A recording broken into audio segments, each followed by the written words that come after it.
All right, we'll get started. We're a couple minutes behind, but we'll kind of let folks shuffle in, and while we get organized. I'm Mo Benda. I am the director of the Iron Range Graduate Engineering Program at the University of Minnesota Duluth.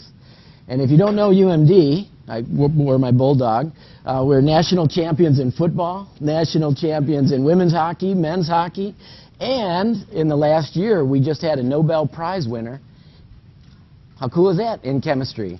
So it's a great school, and I love being there. But I'm not here to talk about UMD particularly as us, but more as a player in a larger network and part of the Northeast Minnesota STEM network. And today what I want to do is talk a little bit about what do I mean by Northeast Minnesota first, so I can kind of frame it a little bit, and some of the partnerships that we already have in place, some of the initiatives that are already going on, as well as some of the challenges that we're doing and some of the actions that we're undertaking. We have a lot of things happening up on the range, and it's kind of across the country I see the same thing, and there's pockets of things happening. How do we get a cohesive structure? How do we get that conversation going so we know what's going on? There's just so much happening and so many great things, so we want to be able to highlight what we're doing up there, and maybe you can take that for what you guys are doing wherever you are. Northeast Minnesota, it's kind of easy. You'd say, oh yeah, look at it, geography. The reason I live there is because I can spin the globe and point to where I live on it, no matter what size you have, the Great Lake. And then I live up here somewhere by the Superior National Forest. So if you know where heaven is, we're just a little south of there. And I was reminded this morning on my drive down, I live up here near Virginia, is just how beautiful Minnesota is. I left where I was. The ice is still not out on our lake, so if you're going north fishing, beware of that, but it's coming out hopefully today and tomorrow with this nice weather. But that was just a beautiful drive down. And you'd think that in creating a network like what we're doing, it'd be easy. Okay, Northeast Minnesota, we're bounded on the east by the lake, we're bounded on the north by the international border. The left side or the west side is a little more nebulous, and maybe the southwest side is also a little nebulous, but in general, we have a region identified. Ann Hortico, one of the directors of or one of the leaders of the Minnesota STEM network, said, we need to create this regional network up here. That's where we've seen across the state where we have a lot of benefit is at a regional level. And so she pounded the pavement and met with a lot of us. And what we decided in the first initial meetings is that, it's not that easy to define what that geography is. Down here, it's more of an amalgamation of a lot of different businesses and industry, and we could say that there's some major players, and but it really is a group of businesses, and it's a group of educators, and maybe you can make it a little cleaner. We've got a lot of different cultures going on, and one of the most prominent is the Iron Range to Duluth. So if you are an Iron Ranger and you're listening right now, you know exactly what I'm talking about. And if you're from Duluth, you don't want to go up north and have to deal on a business level with those folks all the time. On the Iron Range, we're very direct. We don't like you, we say we don't like you. We want to work with you, we say we want to work with you. We're not that good at playing the political game. So there's some cultures that we have to try to combine. But not only do we have that cultural difference, we also have the industrial difference. Very specific sectors that we're dealing with. We have the mining sector, we have the paper industry, regional players. We have healthcare, aviation, now it's Cirrus in Duluth, Kestrel Aircraft in Superior. So we've got all of these folks that are interested in trying to help out, but they just don't know where, as we heard from Dr. Rosen this morning. Philanthropically, where do I put my money to get the most bang for my buck? And of course, specific to us up there is we really have two large players, MnSCU, Minnesota State Colleges and University, and the University of Minnesota system. We all are actually, in theory, going after the same goals, but we report to different masters. So the region, on the outset, looks like it's really simple to identify, but as we started digging into it, we realized that, oh my gosh, the folks up there don't want to talk to the folks down there. Those people don't know how to talk to those people over there. How do we get everybody talking about the same thing? And the biggest thing that we did is we didn't focus so much on who we were, but more on what we were trying to accomplish, and that got rid of a lot of those boundaries. So we already have some great partnerships up there, and these are the, I would say, some philanthropic in terms of dollars, but also in terms of people and resources. Blandin Paper Foundations, or the Blandin Paper Company, donating a lot of money and time across the region, primarily on the east side of the Iron Range, but across the region. Minnesota Power, one of our major power distributors up on the range and in Duluth area, active in a lot of different areas, not just, again, money, but people and time. Cliffs Natural Resources, a mine, one of the larger mining concerns in the Hibbing, Virginia, Duluth, North Shore areas, also involved financially and physically in a lot of the activities. The IRRB, mostly on the Iron Range. That's the taconite assistance area, so we take the mining tax and we reapply it to some of the activities going on. Office of Job Training.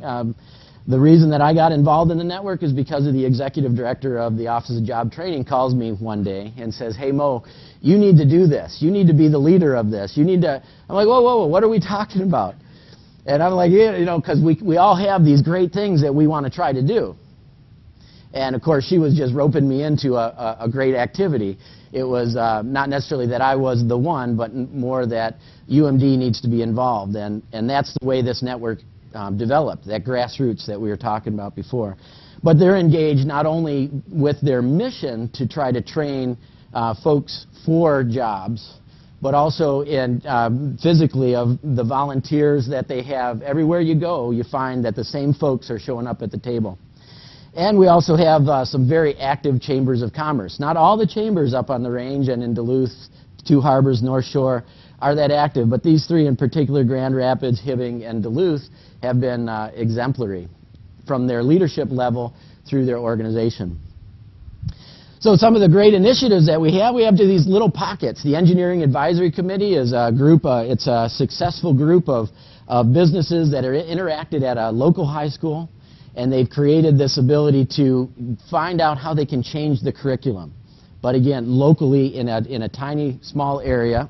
Engineering Cool, women, three powerful women, actually very talented engineers from the mining consulting companies, came in and said, you know, we can work with sixth graders and we can provide some curriculum that the schools can't do. So it's an after-school program. CEOs in the classroom started out in Grand Rapids with the Chamber of Commerce there, being able to bring CEOs, getting kids engaged. So the idea here was I wanted to show you, this is what I know about.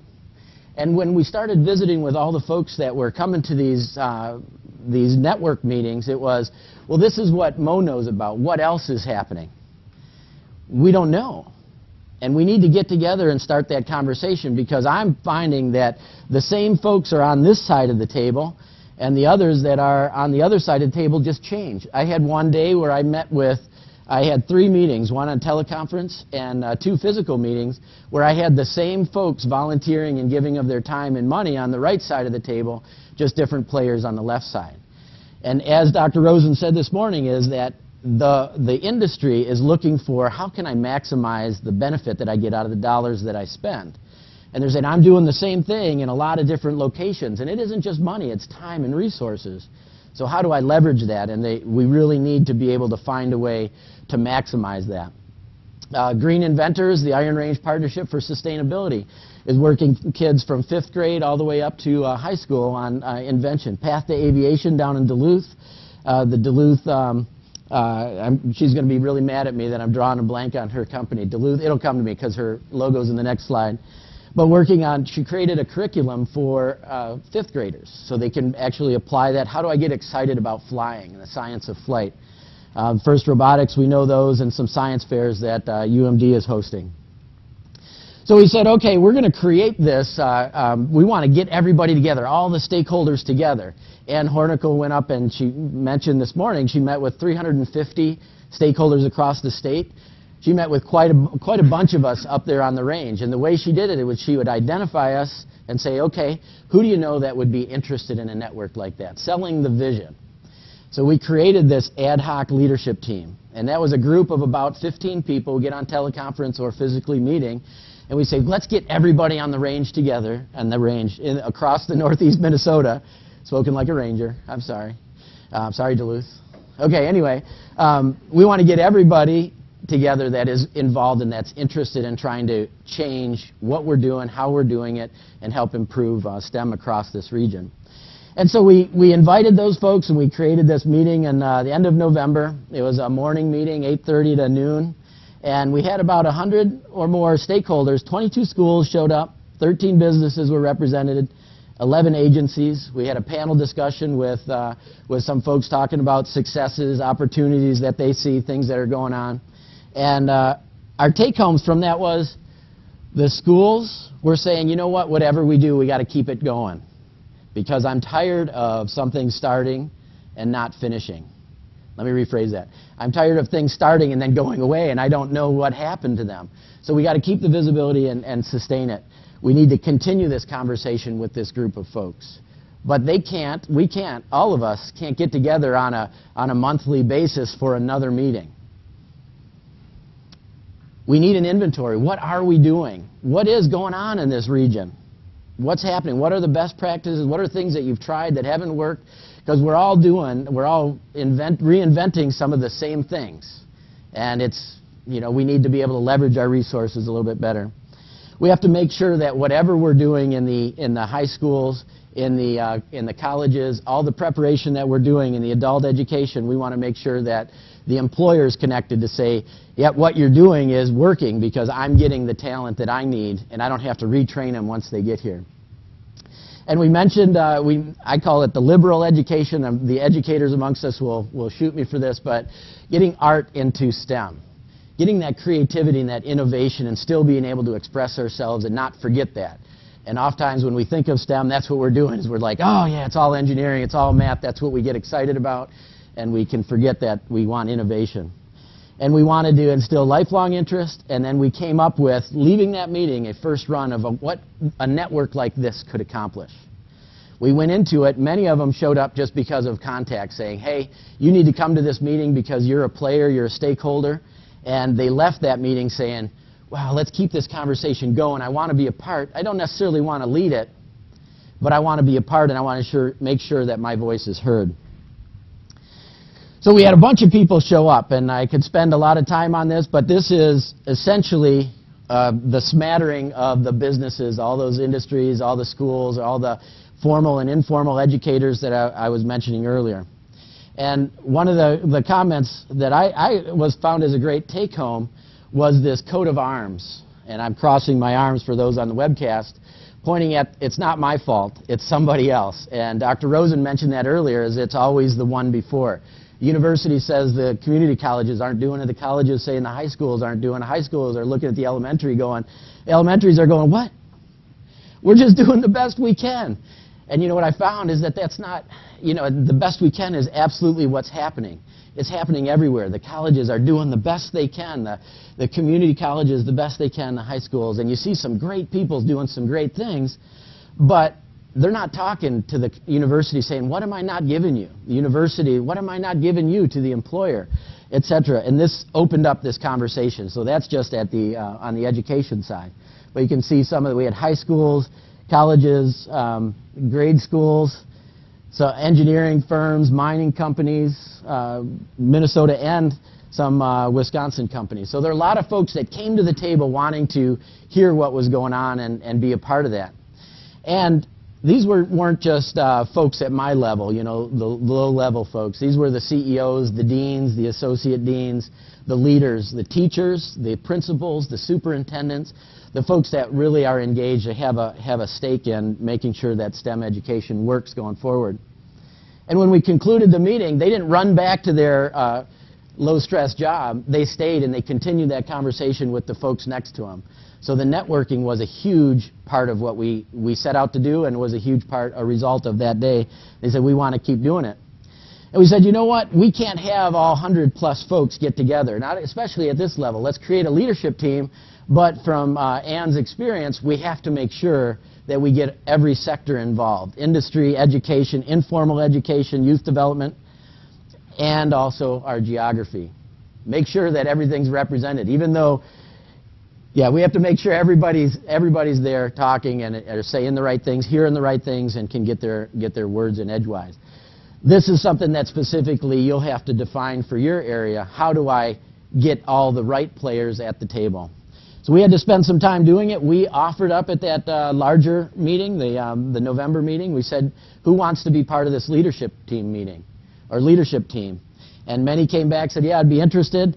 But we had to make sure that we captured where they would be. So industry stepped up. We have Cliffs, Mining, Essentia Health and Healthcare, Minnesota Power and Power, Engineering, LHB, Saturn System Engineering, Enbridge, also in engineering. Education, we have the informal with Duluth Children's Museum, the school system, Proctor, Duluth, Marshall, and there it is, Duluth Aviation Institute. I'll have to apologize to her later that I forgot that earlier. So the formal and informal educators, Minnesota Discovery Center, University of Minnesota Duluth, and St. Scholastica, the U of M Extension, Boy Scouts of America, Lake Superior College, nonprofits and government, the Chambers of Commerce, the IRRB mentioned earlier, Office of Job Training. So we had to make sure that all the sectors were going to be identified. And I think we were able to accomplish that. But we didn't expect that everybody would show up to every meeting. Anne, I think, is in her desire to create this network, says there's going to be an individual that we're going to identify that's going to be able to lead this going forward. And we said, you know what, that we're not ready for that one person. We think that it's about a whole group. And Anne has been tireless on coordinating us and getting us all together and making sure it happens. But she said, you know, if we get 60% of that large group to show up, that's the best we can expect. These folks are busy, and you know, if a large group is going to happen, the biggest drawback is you can't get everybody together. So we had to come to, you know, one of those ground rules at the beginning was, okay, you're going to probably not make every meeting, and you have to be okay with what's decided at the meetings that do take place. So we were able to do it. We spent a lot of time at the beginning saying, you know what, STEM has become just a sound. It's not a word that means anything anymore. So we have to, what does it really mean? What do each of those letters mean to us? And we spent hours going over, well, you know, science, it isn't just about, you know, this in schools. It's that informal, it's the adult learners, it's all of this stuff, it's the parents. Who are the stakeholders? So we had to identify what those things were. We came up with a mission objective statement that I'll show you briefly in a minute that we could all buy into. And we spent a lot of time looking at what are our needs. What do I, from UMD, need out of this network? What do I, as Cirrus Aircraft, need out of this network, or as St. Scholastica, or whatever business, Cliffs Natural Resources? And figuring out if those are our needs, what are the actions that we can take to make sure that we can address those needs? And the biggest thing I mentioned, and I'll mention a little later, is that we needed to get small victories. So the vision statement we came up with was ours. So you don't have to read it because it may not be relevant to you, but what's important is that it was for our network. And we all agreed at the end of the day, this is what we believe in, and so we're good with it. And it's along with our strategic objective as well. And we wanted to focus on some quick wins. We wanted to be able to say, hey, all right, we've shown some momentum, because that leadership team has met a couple times, or the greater network has met only once, but the leadership team is meeting monthly. So we have to get some victory so they can get excited about it. So what we did is sell the idea at the beginning. This is the stuff we've done so far. Nemawashi is a lean concept, digging about the roots, and did a lot of that. We're doing now, the leadership team is doing a lot more of that, digging about the roots and saying, you know, this is an important thing for Northeast Minnesota. We have to do that. We were ready across the entire region to say, we're getting tired of repeating our efforts all across the board. Let's see if we can try to maximize and leverage that a little bit. So we had that in the spring and summer of 2012, getting ready for our regional meeting. And we've had monthly leadership meetings since January. We try to meet at some events that are going on, some STEM events, get people seeing what's happening. And that leadership team is creating their own network that is growing and trying to make things happen. So we were at the Minnesota Science Teachers Association, the regional competition at UMD for the FIRST Robotics, Science and Engineering Festival up in Chisholm at the Discovery Center, and we're going to meet at the Duluth Children's Museum in May here next week. So in conclusion, what we've done is we started with a belief that, you know, there's more that we can do if we can leverage the resources of many, and we think that there's a big potential for that. We think that the Iron Range and Duluth can actually get along and work together, and we found that it can happen, and it is happening. we believe that working together, there's ways that we can give each other best practices so that each of us can be better at the end of the day than when we started. And that's creating some action right now, which kind of cycling through and creating more belief. Thank you. And he was about to get red card me. So very nice. So I will open it 15 seconds. All right. So my contact information is on the end, and that's from the University of Minnesota. Okay, I ran out my 15 seconds. So open it up for questions. Yes, sir. I noticed in your geography or your list of partners that the tribes aren't represented anymore. So the question is, in our geography and our conversations about the leadership team, that we didn't represent the tribes. And in actuality, that has come up in our most recent conversations. This was the start. So Ann had done her best to say, this is what the region looks like, and this is how we can kind of break it apart. We critiqued that and tried to get some players to the table. And in doing that, we left out an entire part of the region. This whole Arrowhead up here, Grand Marais, Two Harbors, Silver Bay, aren't really represented. The indigenous tribes are not really represented on the leadership team in particular, but did have folks that did come to our regional meeting. So going forward, that's what we're trying to get those folks on the leadership team to say, you're forgetting about the needs that we have in these areas. So it wasn't just them, there was other groups that we had left out. Is there outreach that's reaching into Wisconsin at all, like the University of Wisconsin Superior or Red Cliff Band? Well, so the question is there anything that's outreach that's going into Wisconsin? By the nature of the geography here, it happens. We're not proactively or actively seeking, because it's a Minnesota STEM initiative, and it seems kind of boundary driven, but we had at that regional meeting, we had Kestrel Aircraft out of Superior. We had UWS was present there. I think they had 4 or 5 instructors and administrators that had come to that meeting. So not really seeking that, but by nature of where we are, it's happening because they want to be part of that. So in tandem to that, does Wisconsin have STEM networking happening in the northern part of the state that you know of? The question is, does Wisconsin have STEM happening? They have STEM happening, but a STEM network like this in the northern part of the state, I don't know. Yeah, so Ann had replied not to her knowledge. I was just looking at your list of industries and stuff, and I'm wondering, it seems that you have natural resource-based as well, like forestry or other things that aren't so technology. So the comment was that looking at the businesses involved or industries involved, that we don't have natural resource-based business that aren't so tech-driven. Water quality, point taken. Good comment. Other questions or comments? Obviously, just gathering all these stakeholders together is a tremendous accomplishment. What do you think is keeping people together? I mean, what are the next steps that people want to see that everyone's getting excited about in terms of actionable initiatives? Okay, so the question was, it was tough to get everybody together, and how do we get them back together, that larger group? And then that smaller group, how do we keep them together and driving forward? So in preparing for this meeting, I asked around the table at our last leadership meeting, why are you involved? What is it that you want out of this network, so I can share that with everybody else? And I tried to do that already. One of them was from the philanthropic side is, we're spending time and resources to do a lot of things for our communities, but we're spinning our wheels in a number of them. And we see this as a great leverage for us to do it. From the education side is, we're trying to do so much, and we're spending a lot of time developing what's already been developed elsewhere. We just don't know what that is. So let's try to get together and share what's going on. So that part of my brain that had art class is going to be creative and say, you know what, we can work together. We can actually do something and create it. I think that kind of captures the main reason for why we want to keep getting together.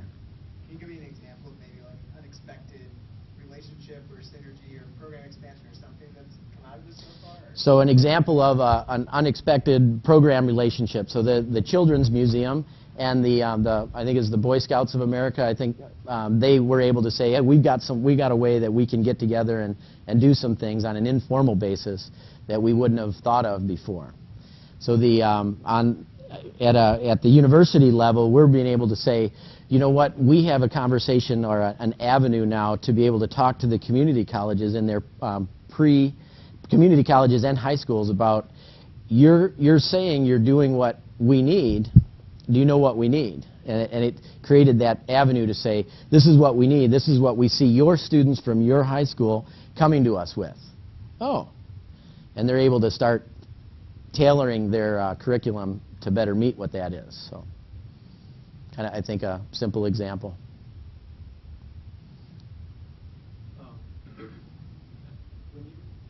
As this was coming together, was it helpful to meet in some small groups first, or did you just have this huge group and let it come out of that? What was that process? Okay, so at the beginning, was it helpful to get together as small groups? Absolutely.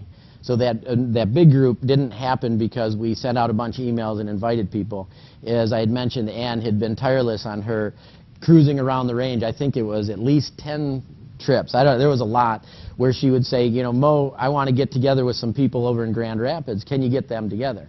So we got the chamber president, we got the IRRB, director of workforce development, you know, all the players that we could possibly get. Michelle Ufford, the director of the Northeast Job Training, who can you bring to that meeting? So whenever she would show up, she would be meeting with that. And there would be a small crowd of I would say 10, 15 folks. She would see a little more about what's going on up there. So that was just one example. The other are just the coffee meetings that leadership has had with other folks saying, hey, you know, we're going to be getting together in November and you're going to get this, what looks like a generic email. It's not.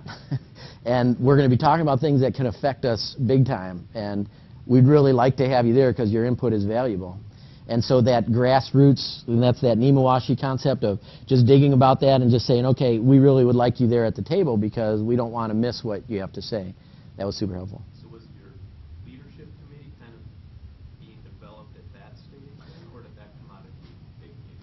That was developed. There was like an ad hoc meeting or ad hoc leadership meeting or team that came up in that spring time frame. Okay. So yeah, this ad hoc leadership team, this was the spring of 2012 and in through the summer. And that was a group of, I think I'd said about 20 folks. And it was, you know, do we get napkins? Do we, you know, we do those kinds of things. And how do we get everybody there? Who are those people? What's that big list? Who do we want at the table? And then how do we get them there? And if we couldn't make that contact, then we would use our networks to try to get that contact in. So the big thing was, you know, you started that small, get the vision established, and that was Ann's deal, Ann Hornicle. And then it was, okay, now the leadership team is use your networks and expand that vision amongst those networks, and then we'll get everybody at the table and say, what do we need as a region? Other questions?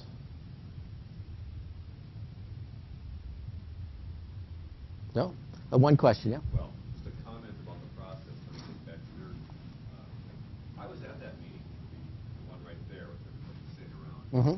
And it was really effective. I found myself sitting next to a person who was the CEO of a large corporation on one hand, and a person who was in charge of the curriculum for the Duluth Public Schools on the other hand, and I'm at the University of Minnesota, and we were able to talk about, well, what do you need, what can we give to support this, who else do we need to have you talk to in this room. It was very productive. So it was terrific.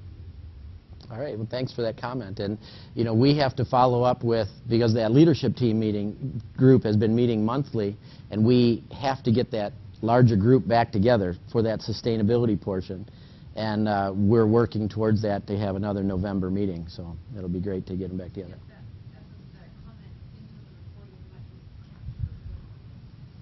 Okay, so the comment was made attending that last meeting that we had in November. It was awesome to be sitting at the table with CEOs of a large company, with curriculum development at a high school, and with folks that could really affect change, that needed change to happen, could affect it, and to find that network taking place was really awesome coming from a U of M person. Did I capture that correctly? Yeah, I get 12 cents. All right, excellent. I was hoping that it would carry through the mic. All right, thank you all for attending. Very good.